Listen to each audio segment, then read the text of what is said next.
If I told you that the biggest threat to your privacy isn't a hacker, it's not the government, and it's not even a criminal with a fancy computer, it's the phone that's sitting in your pocket or even in your hand right now, would you believe me? Because here's the truth. Your smartphone is constantly broadcasting more about your life than most of us realize. It's telling people where you go, who you're talking to, what you're buying, even what time you usually go to bed. And I'm not saying we all need to throw our phones in the ocean, but what I am saying is I think it's time that we talk about operational security for everyday life, specifically when it comes to our smart devices. If you're new here, my name is Preston Hawker. I'm a licensed private investigator, personal protection specialist, and vice president of Spartan Investigations and Executive Protection.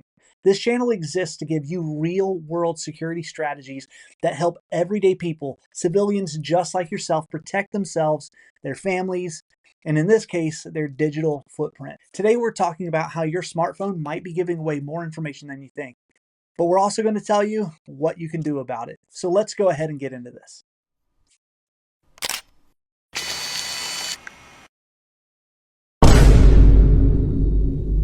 Let's start with something simple. Every app you open, every search you type, every photo you post creates a digital trail. Your phone constantly sends data back to networks, to advertisers, and sometimes even to third parties that you've never even heard of.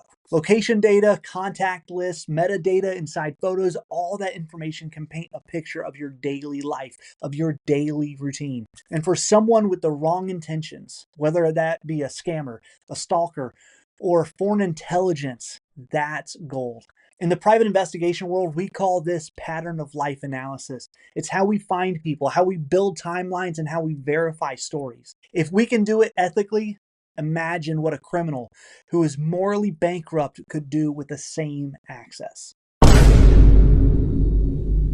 Lots of people ignore data leaks because they aren't aware they're present or because they just don't know how to remedy the problem. In this section, I'm going to spell out 3 of the most basic leaks and give you some ways to fix them. First is photos that have location tags that are also known as geotagging. Every photo you take potentially includes hidden GPS data, exact coordinates showing where the photo was taken. Post that cute family photo from your front porch and you may have just unknowingly published your home's address. How do you fix this?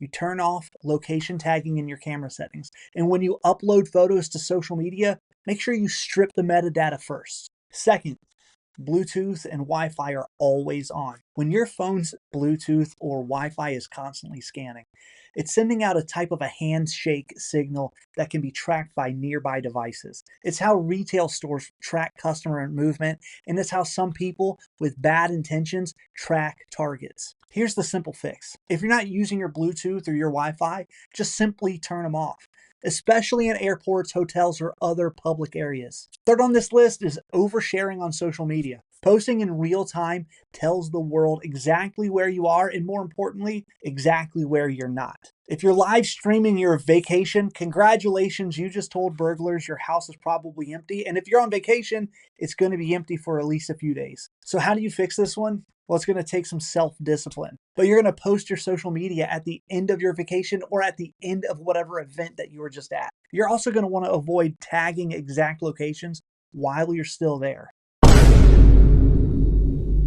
Now let's talk about practical OPSEC, or operational security for everyday life. You don't need to live like a secret agent, but you can borrow a few habits from the playbook. First, assume everything you do online is public and permanent. If you wouldn't put it on a billboard, don't put it on your timeline or on your wall. Number 2, keep personal and professional accounts separate. That means have one email for like your banking and for all of your secure logins, and have another one for the more everyday use. Third, use strong, unique passwords and change them with some regularity. Password managers exist for a reason. 1, 2, 3, 4, 5 is not security, it's an invitation. So get some strong passwords. Fourth on this list is to limit permissions. That means you need to go through your apps and ask a simple question.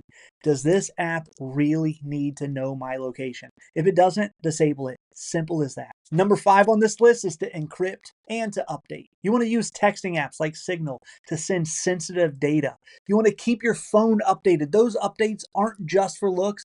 They're often how software developers close doors in the operating system that have been identified by hackers. Lastly, Don't announce your routines. Posting something like, I love coming to the park every Tuesday morning for sunrise might sound harmless. It might sound cute until somebody starts tracking your patterns. Not only that, even if you never make it public knowledge on your social media accounts, it's not smart practice to have a predictable schedule. So break up your routine from time to time. It could make all of the difference in the world. It could literally make the difference or be the difference between safety and tragedy. And truthfully, you may never know if you breaking up your routine paid off in the end. But even if you don't know, it'll be worth it.